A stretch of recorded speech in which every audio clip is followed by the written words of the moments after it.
Greetings, ladies and gentlemen. Welcome. I am the Crypto Crow, and I've got a bunch of different news to cover today.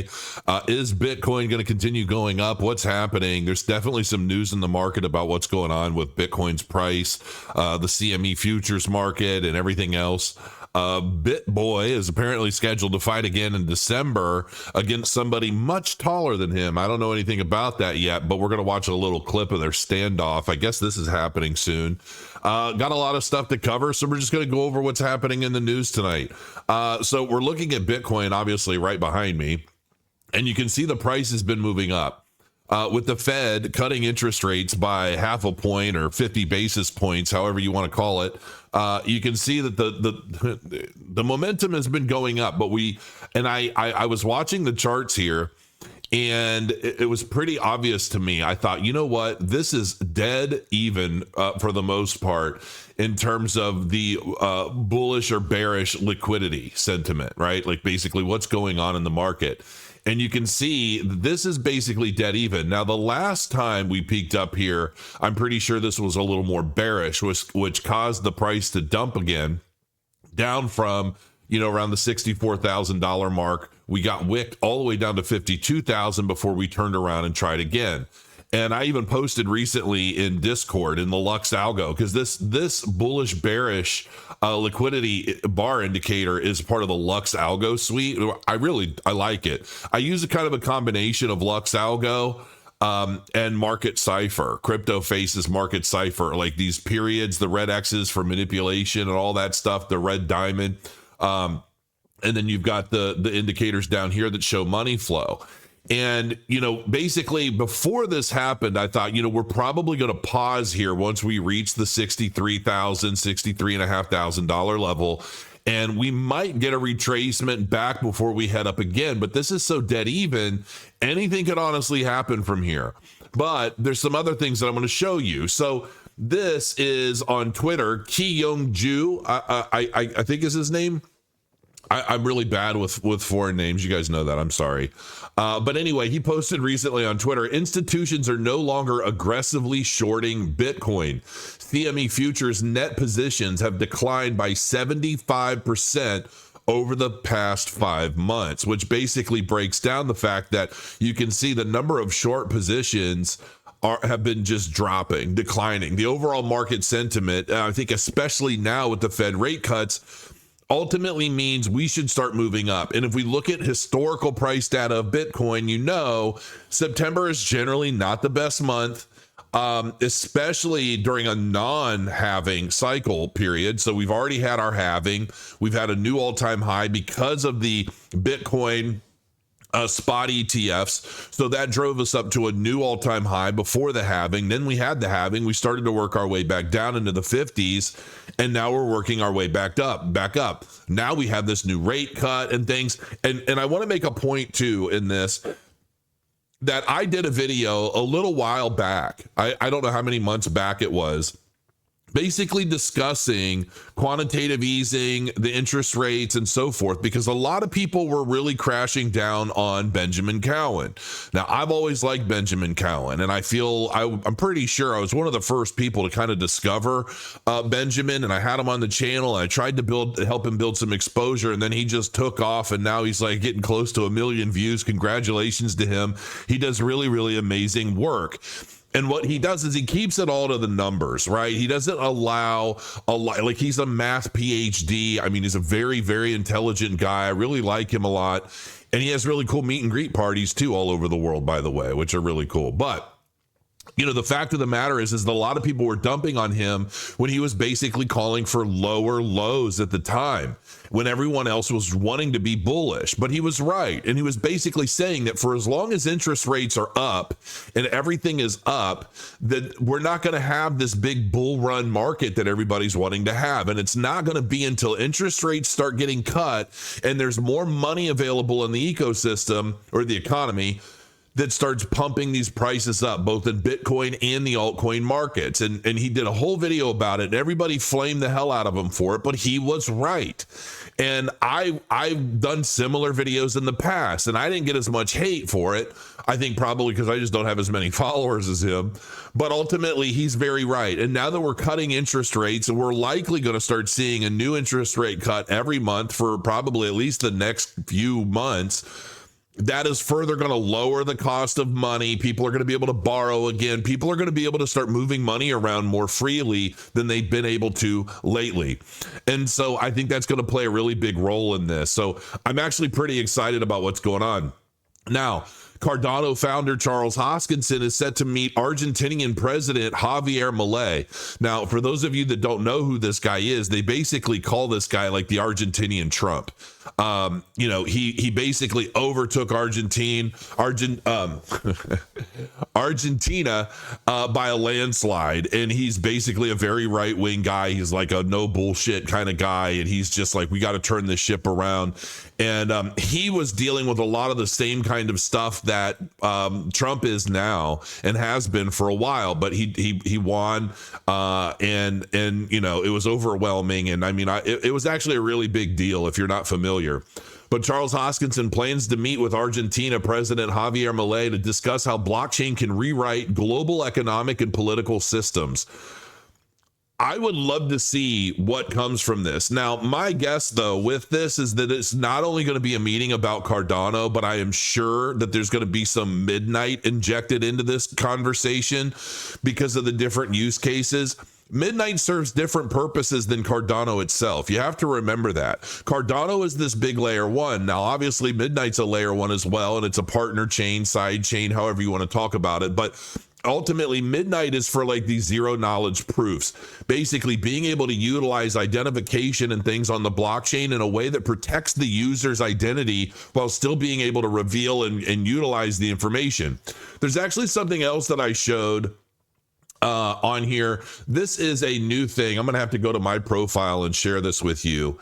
Actually, no, I've got it in another thing, but I did a thing. Oh, and by the way, for those of you that have been supporting me as a Cardano D-Rep, thank you so much, because it has been growing so much that I've been blown away. I think it's over 66.6.5 million ADA has been delegated to my D-Rep ID, empowering me to vote in your favor. Not in your favor, but in for you. So I really appreciate the trust that you guys are putting in me. Of course, I've been a part of the ecosystem since 2017, and you all pretty much know me. You know how I feel about everything. You're also going to notice I've launched a new news site. This is Twisted Times. I'll just go ahead and pull this up and show you. This isn't what I meant to show you, but this is my news site that I launched. And basically what this is I'm still building on it and I'm still working on it. But ultimately, this is a news site where I take news feeds from all over the place in different categories: crypto news, finance, politics, tech, artificial intelligence, and gaming. And I'm going to be adding more. But what I'm doing is I've got automations that I've set up that are rewriting these articles entirely in AI and taking the spin and the bias and all of the BS out of it. Right? So that it's basically more related to the facts of the news, not necessarily telling you how to think about it. And this is my new baby, and it's something that I've wanted to do for a really long time. I'm going to continue building it, fleshing it out, and making it better. But anyway, what I was really wanting to show you is, where is it? So there's this one that I did about Bitcoin. This is, if you go to my Twitter, this is BlackRock's 2024 Bitcoin report discussed by AI podcasters. And then this is the big one. 17 comments, 23 retweets. I mean, this is big, but basically what this is, I want you to take a listen. Ambitious plan, which they've laid out in their light paper, right, to basically use blockchain to give you back control of your data. And so what you're hearing right there is AI. There's a new Google AI system that basically empowered me, which I love this. I'm going to be doing a lot with this. I'm also doing this on my Substack. And I'm going to start doing this for a lot of trading books. So basically what I did here, Trading Secrets of the Inner Circle. If you listen to this, this is a 17-minute conversation. It's a podcast conversation but it's all based on the book. Whereas this is all based on the Midnight white paper. So basically what I've done is I upload these PDF documents into the system, and it basically creates an AI conversation about all of the information in the document. And it's very natural. It sounds very real. It's actually very nice to listen to. I'm not kidding. I mean, it's a man and woman talking back and forth, but it's basically, I'm going to start doing this, and I'm going to start doing it on request. If you guys have requests where you want me to create something like this on a particular white paper for a project, I'm going to start doing these, and I'm going to start publishing them to the member section of my Substack. And on top of that, it creates a frequently asked question. So it takes this book. I have 250 different trading books in PDF format, and I'm going to be doing this for all of them.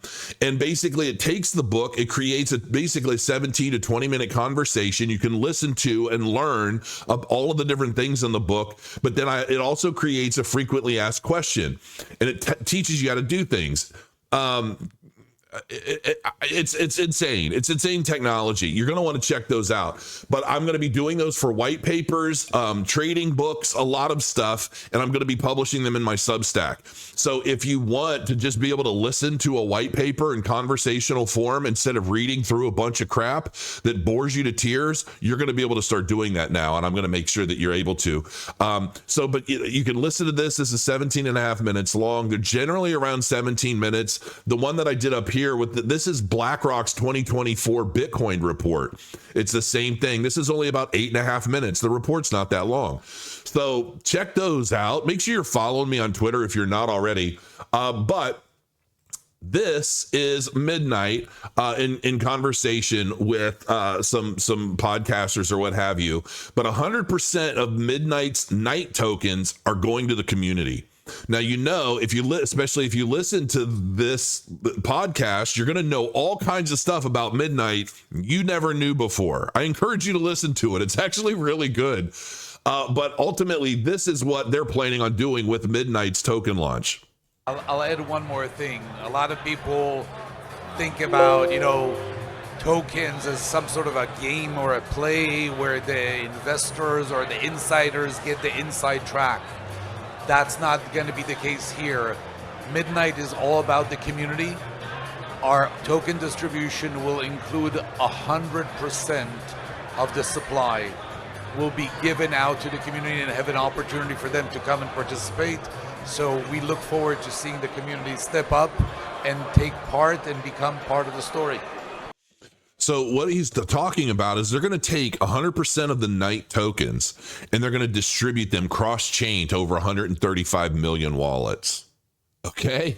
This is 135 million wallets that are basically, they're going to say, okay, here's your airdrop, but you have to mine them. In other words, you have to participate in the blockchain to obtain the tokens, but they're going to be here waiting for you. And I find this fascinating. Now, my question though is how are they going to I'm pretty sure that night token is made to disappear over time when it's not utilized or it's not on an active wallet or whatever. And I have to listen to my own AI podcast again, but I found it fascinating. It's used for transfer and things and privacy, but it's not like if you have a couple tokens and they're just sitting there, you're not doing anything with them actively over a period of time. I'm pretty sure they just go poof and I think that's why they're able to send them to 135 million wallets, because you'd think, well, if they're sending 100% of the token supply out to 135 million wallets, how many of those wallets are active or even used? How many people even have access to those wallets anymore?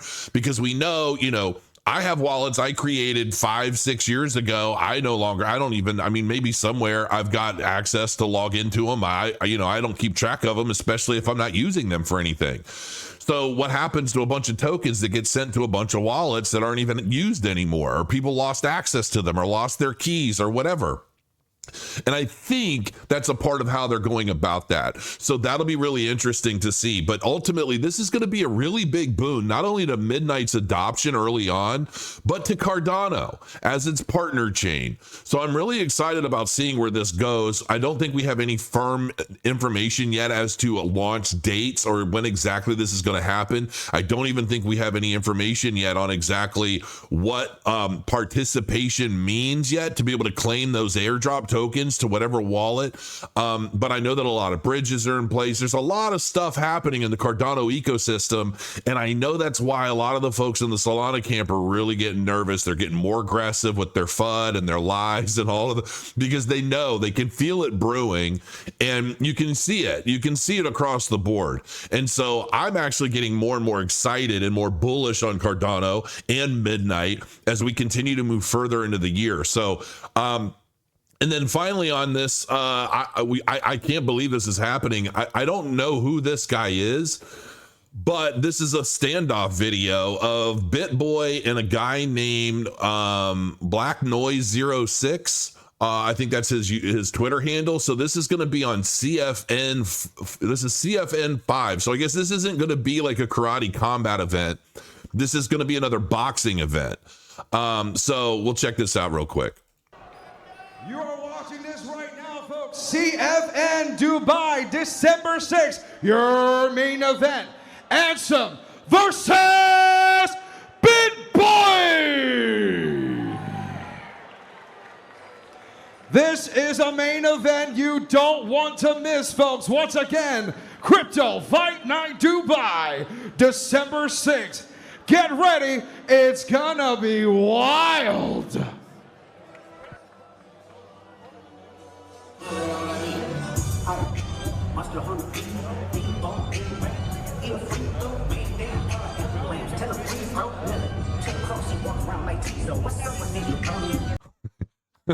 I don't even know what to make of this personally, but hey, I don't know who this guy is. He's tall. He looks like he's 6'5", maybe. I don't know, 6'6".